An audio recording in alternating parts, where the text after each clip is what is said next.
Barikutik gauz alkarrekin egoteko gogoz, Nerea Filat, arratsaldeon. Kaixo, arratsaldeon. Zelan zauz? Bueno, oso ongi. Oso ondo. Apurtxu bet lotura egingo dugu, histerismo barik, baina sorginei buruz hitz egingo dugu. Hasi ginen berbetan badaukazuela lantalde bat Katakraken. Gauza ezberdinak antolatzen dituzu, argitaletxea bada, liburu denda da noski, baina bestelako hitzaldiak eta eztabaidak eta antolatzen dituzue. Eta hortxe geratu ginen, jakin nahian zine klub bat bebai berezia, gai konkretu baten inguruan, Nerea. Bai horixe. Sorgineizaren inguruko zinema mintegi eta esparru feminista antolatu dugu martxoaren 12tik aurrera. Hor ikusten duzunez. 4 pelikula izanen dituenak, pare bat zinema klasikotik datozenak, hain zuzen ere Jasan eta Prendesdag. Lehenengoa Mutua da eta biak bai txurita beltzan, eta bestea Akelarre, 1986an petroleak egindakoa, eta I'm Not a Witch, Zambiako sorgineiza garaikidearen inguruan abiatzen dena. Zinema zikloa, hain zuzen ere, sorgineizaren inguruko memoria lantzeko daukagun taldetik sortua da.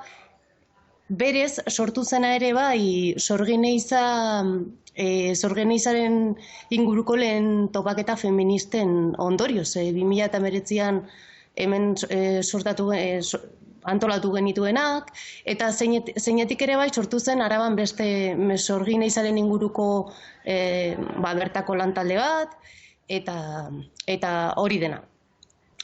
Piskat, zinema ziklonen asmoa bada ikustea, nola sorgineiza zinemaren hizkuntzaren bidez ere tratatu izan den, batez ere, 20. mendean zehar, eta nola begirada horrek, sorgineizaren momentuko begirada horrek ere adierazten duen emakumearen momentuan biziten ikuspuntua, eta nola sorgineizak zein mamia daukan, nolabait memoria, sorgineizaren inguruko memoria eta historia ikuspuntu feministatek sortu diren lantalde hauek guztiak badatoz pixkat arakatzeko modu transversalagoan zer dagoen sorgineiza horren atzean, pixkat ere Federici eta beste teoriko eta historialari feministek maneiatzen duten begirada hori modu pixkat diakronikoan ikusteko. Hor ikusten dute justu ikusiko ditugun pelikula eta dokumental hauen irudiak eskaintzen ari dizkiguzuela. Horiek guztiak ikusteko gustatuko litzaiokenari Katakrakera idatzi beharko luke, izena emateko, hain zuzen ere badakizu orain aforoa mugatuagoa dugulako, baina goiko aretoan ere 50 pertsona baino gehiago sartzen gara, eta pelikulak ikusteko egun horietan nolabait bi gauza ezberdinak gertatuko zaizkigu. Alde batetik filmak ikusiko ditugu, bestaldetik egon gauda lehenago zinemaren ikuspuntutik landutako solasalditxo bat, eta gero eztabaida nolabait ez bakarrik pelikularen inguruan, baizik eta sorgin memoria horren ikuspuntuaz solasteko aukera ere bai izanen dugu. Nerea, izaten duzu zuek, aprobetxatuko dut eta gainera jasonete iratirekin nago, eta empatia asko gai honekiko mailan bebai, orduen gonbidatzen zaitxutie nahi basuia sartu, baina Nerea, bada gai bat oso presente daukazuena, nahi dut esan, sorgin etiketa hori, 5 minututan egin dugun ariketa fan fenomenoarekin eta histeriko terminoarekin, apur bat, mendeetan eginda sorgina izendapen horrekin, azkenien, gure arbasoak izan diren pertsonak izendatzeko erabilidan etiketa hori, esan duguna, garbitze ez dut esango, baina azaltze aldera nondik datorren eta sortutako kontu bat dela, eta bar, basabiltzate Federici beha ipatu didazu, ez zuen liburu dendan baten baino gehiagotan egondan idazle ezaguna, basabiltzate gaiarekin bueltaka zeuek bebai, garrantzitsua dela, iruditzen zaizue?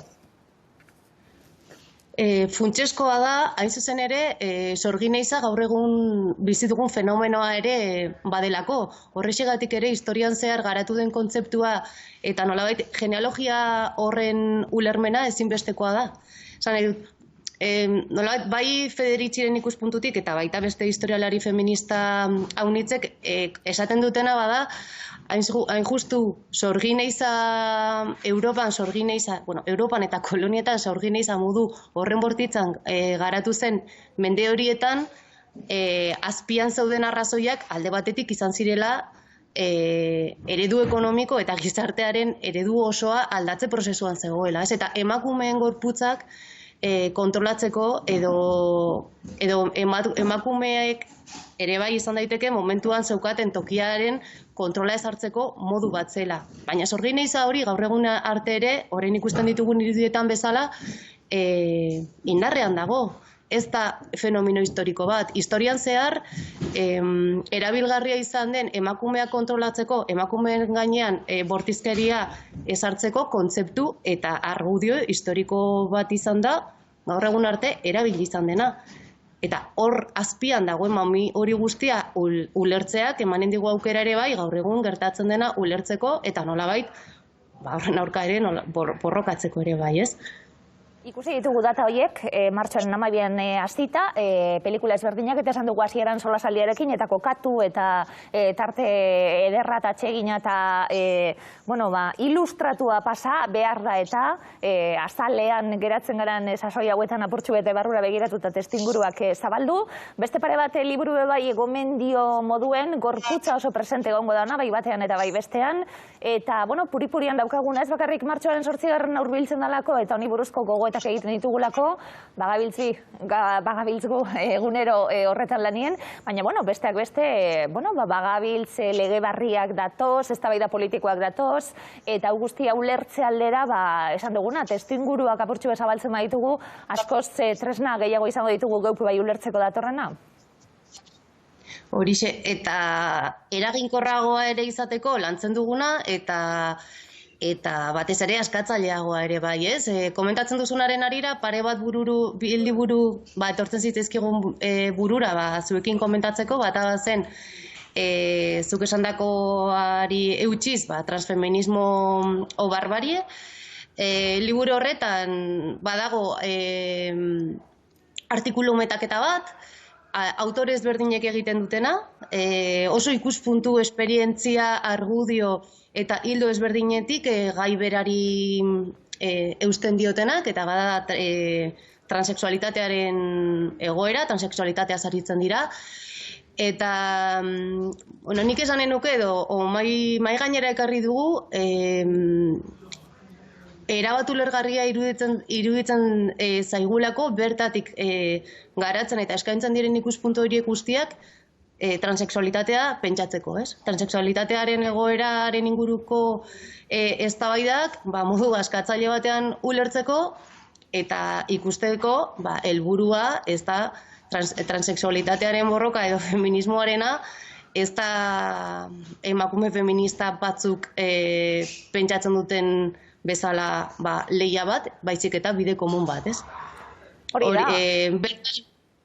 Nerea bai, eta eztabaidetan ikusten nahi gara, eta momentu honetan feminismoa ulertzeko ertze ezberdinak agerian geratzen ari dira, apurtxu bat esango nuke gainera, ez dut esango azaletik, baina, apur bet estereotipoetan geratuta, eta ariketa bat da, gizarte moduan egiteko, feminista moduan egiteko, azkanien mendebaldeko emakume zuriok sortutako feminismo horretan, ertzasko egon daitezkela, atzo bertan antzerkiari buruz hitz egiten geunden, eta emakume migratzaile bat, zuria estena, euskaldun estena, esate baterako, kanpotik datorrena, zeleku dauka, ez da?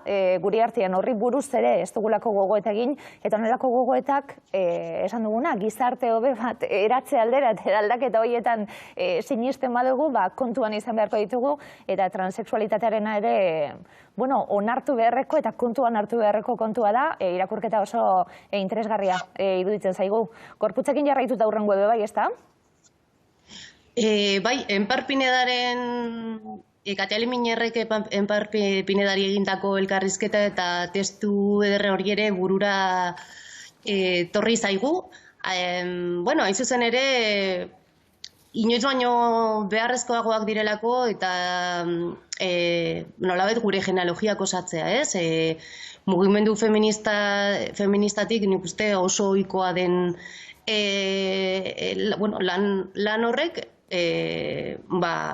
bere emaitza ederrak ekartzen dizkigu, esan nahi nuke liburuxka hau nahiko gozagarria dela, niko horrela ikusten dut, irakurketa oso atsegina da eta Enpar Pinedaren pertsonaia esan nahi nuke erabat erakargarria dela eta genealogia horiek sortzea eta ulertzea nolabait norbanako pertsonalek